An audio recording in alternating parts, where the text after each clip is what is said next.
అవుతు శ్రీధర్ గారు ఏం చెప్తారు సార్ ఈ పవన్ కళ్యాణ్ జనసేన పార్టీ గురించి? 1 by 1 ఒక్కరొక్కరుగా బయటకు వచ్చేస్తున్నారు. 2024 ఈ ఎన్నికల తరువాత ఎన్నికల్లో ఎలాంటి రిజల్ట్ వస్తుందనేది ఫలితాలు వచ్చాక చూడొచ్చు, కానీ ఆ తరువాత పార్టీ పరిస్థితి ఎలా ఉంటుంది అనుకుంటున్నారు? నమస్కారం అండి, ప్రేక్షకులకి నమస్కారం అండి. నమస్తే సార్. పవన్ కళ్యాణ్ గారు 2019 ఎలక్షన్స్ ముందు ఒక మాట చెప్పారండి, జగన్మోహన్ రెడ్డి సరిగ్గా పరిపాలన చేస్తే నేను సినిమాలు చేసుకుంటానని చెప్పి. కరెక్ట్, భలే గుర్తు చేశారు. 2019 నుంచి 2024 వరకు ఎన్ని సినిమాలు వచ్చినాయి. ఇప్పుడు ఆయన వెళ్తుంది కూడా అదే హరిహర వీరమల్లు షూటింగ్ కను వాటికి వాయిస్ అదే డబ్బింగ్ ఇవ్వటం కోసం అనేది. ఎలక్షన్లు ఇంకా 20 రోజులు 25 రోజుల్లో ఎలక్షన్ ప్రక్రియ మంచి పీక్ స్టేజ్ కి వెళ్లే పరిస్థితిలో, నెల రోజులు ఇంకా 10 రోజుల్లో ఎలక్షన్ అయిపోతున్న పరిస్థితిలో కనీసం ఈ మనిషికి సీరియస్ గా లేకపోతే పొలిటీషియన్ గా లేకపోతే వడదెబ్బ తగిలి వెళ్ళారట కదా హైదరాబాద్ కి. వడదెబ్బ తగిలింది ఎండల్లో తిరిగి అంటున్నారు కదా.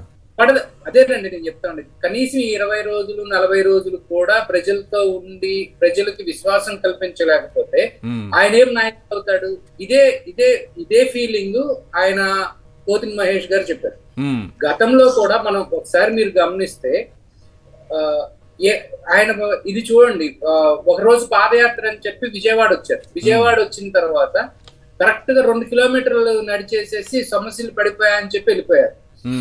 సో స్టెబిలిటీ లేదు, ఒక కన్సర్న్ లేదు, ఒక ఇది చెయ్యాలి అనేది లేదు. ఆయన ఏ మాట మీద కూడా ఒక్కసారి కూడా అదే స్టాండ్ మీద ఉండరు. ఒకసారి ఏమంటారు, అమరావతి ఎవరి కుల రాజధాని అమరావతి అని చెప్పి 2019 ముందు మాట్లాడారు.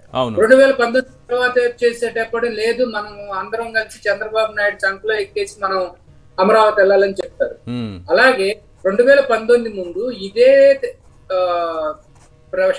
పవన్ కళ్యాణ్, ఇదే ఐవైఆర్ కృష్ణారావు గారు, ఇదే మేధావుల జేపీ గారు వీళ్ళందరినీ పెట్టుకుని 77,000 కోట్లు కేంద్రం ఆంధ్రప్రదేశ్ కి ఇవ్వాలి విభజన హామీల కింద, ₹1 ఇచ్చింది అన్నారు.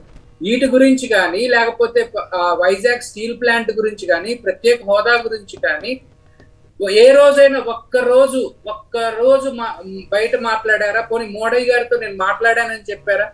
ఏ విధంగా ప్రజలు ఈయన నమ్ముతారండి? చిరంజీవి గారు కనీసం కొంత కమిట్మెంట్ ఉంది, ఆ కమిట్మెంట్ తో పాటు సుందరరామ్ గారు శరణ చెప్పినట్టు ఏదో ట్రై చేశారు, ఫెయిల్ అయ్యారు. సో ఆయన చెట్టు నీడ చెప్పుకొని అక్కడి నుంచి ప్రజారాజ్యం నుంచి వచ్చిన వాళ్ళు కూడా ఇవాళ పోతిన మహేష్ కానివ్వండి, కొంతమంది ఎవరైతే ఇప్పుడు దుర్గేష్ కానివ్వండి, వీళ్ళందరూ కూడా ఇందాక మేడం గారు వీళ్ళందరూ కూడా ప్రజారాజ్యంలో కొద్ది గొప్ప పనిచేసి ఆ పార్టీ అలా అయిపోయింది, ఈసారి గట్టిగా నిలబడదాము అని చెప్పి 10 సంవత్సరాల నుంచి చేసి వచ్చిన తర్వాత ఈయనిచ్చే సందేశం ఏంటండి? సో బెటర్ ఆపర్చునిటీ ఏంటంటే ఈసారి ఆయన ఏ స్థాయికి పడిపోయాడు అనేది అర్థం చేసుకోవాలి. జగన్మోహన్ రెడ్డి గారిని పాతాల్లోకాన్ని తొక్కేస్తాను, వైఎస్ఆర్సీపీని పాతాల్లోకం తొక్కేస్తానన్న మనిషి పిఠాపురంలో నామినేషన్ వేయడానికి చంద్రబాబును ప్రాధాయపడాల్సి వచ్చింది. చంద్రబాబు దగ్గర ఉన్న ఒక మనిషి దగ్గర వెళ్ళి అతను బెదిరిస్తే ఆగిపోయి తర్వాత అతన్ని బతిలాడుకొని చెప్పాల్సి వచ్చింది. ప్రజల్ని ప్రాధాయపడాల్సి వచ్చింది. ప్రజల్ని ప్రాధాయపడితే కాదు, ప్రజలకి నమ్మకం కల్పిస్తే ఓటేస్తారు, గెలిపిస్తారు. అలాంటి ఆయన గురించి మనం ఎంత తక్కువగా మాట్లాడుతున్నాం. ఈ పార్టీ ఉంటుందా ఉండదా చెప్పలేదు మీరు ఎలక్షన్ తర్వాత. సార్ మీకు అసలు ఈ పార్టీ ఇప్పుడే లేదండి, ఎలక్షన్ తర్వాత మీ దృష్టిలో ఇప్పుడే లేదా? వాళ్ళు పోటీ చేస్తుంది 21లో ఖచ్చితంగా గెలుస్తామని చెప్పండి. గెలవరా? పవన్ కళ్యాణ్ గెలవరా పిఠాపురంలో?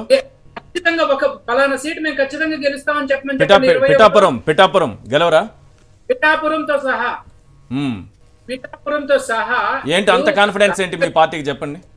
నేను చెప్తానండి. మొన్న ముద్రగడ పద్మనాభం గారు ఒక మీటింగ్ పెట్టారు. మీటింగ్ పెడితే అందుట్లో ప్రజారాజ్యం వలన కేవలం పవన్ కళ్యాణ్ వలన నష్టపోయిన కాపులు 2,500 మంది నుంచి 3,000 మంది హాజరయ్యారు. వీళ్ళు అత్యధికంగా వీళ్ళు మాట్లాడుకున్న విషయాలు ఏంటంటే, మనకి జగన్మోహన్ రెడ్డి గారి టైంలో మనం ఏ విధంగా మన కమ్యూనిటీ ఏ విధంగా లాభపడింది. ఆయన మొహమాటం లేకుండా అదే పెద్దాపురంలో నేను రిజర్వేషన్ ఇవ్వలేను అని చెప్పాడు జగన్మోహన్ రెడ్డి గారు 2019 ఎలక్షన్స్ ముందు పాదయాత్ర టైంలో 2018 టైంలో. సో చంద్రబాబు పవన్ కళ్యాణ్ ఇద్దరూ కూడా పిఠాపురంలో పెద్దాపురంలో నుంచొని నేను కాపు రిజర్వేషన్స్ ఇస్తాను అని చెప్పిన వాళ్ళు ఏ ముఖం పెట్టుకొని అక్కడికి వెళ్ళి ఓటు అడుగుతారండి? ఇద్దరు సో మోసగాళ్ళే. ఇక్కడ ప్రజలను కన్విన్స్ చేయాలి కదా. Right. కాపులు అత్యధికంగా ఉన్నటువంటి చోట పోటీ చేస్తే గెలుస్తారని లేదండి. రైట్. ఇప్పుడు చంద్రబాబు నాయుడు గారు కూడా కమ్మాసి అత్యధికంగా ఉన్నారని చెప్పి కుప్పం వెళ్ళి అక్కడ బీసీ ఓట్లు ఉంటాయి. అవును. అలాగే జగన్మోహన్ రెడ్డి గారు కూడా పులివెందుల్లో రెడ్ల అత్యధిక ఓట్లు కాదు, అక్కడ బీసీ ఎస్సీ ఓట్లు ఎక్కువ. రైట్. సో ఒక కులం మీద బేస్ చేసుకొని అవ్వాలి అంటే ఏ నాయకుడు సక్సెస్ అవరండి. రైట్. మీరు ఎక్కడ కంట్రీ ఏ నాయకుడైనా తీసుకోండి, కుల సంఘాల్లో అగ్రెసివ్ గా ఉండే నాయకుడు గెలిచిన ఒక్క నాయకుడి పేరు చెప్పండి. రైట్.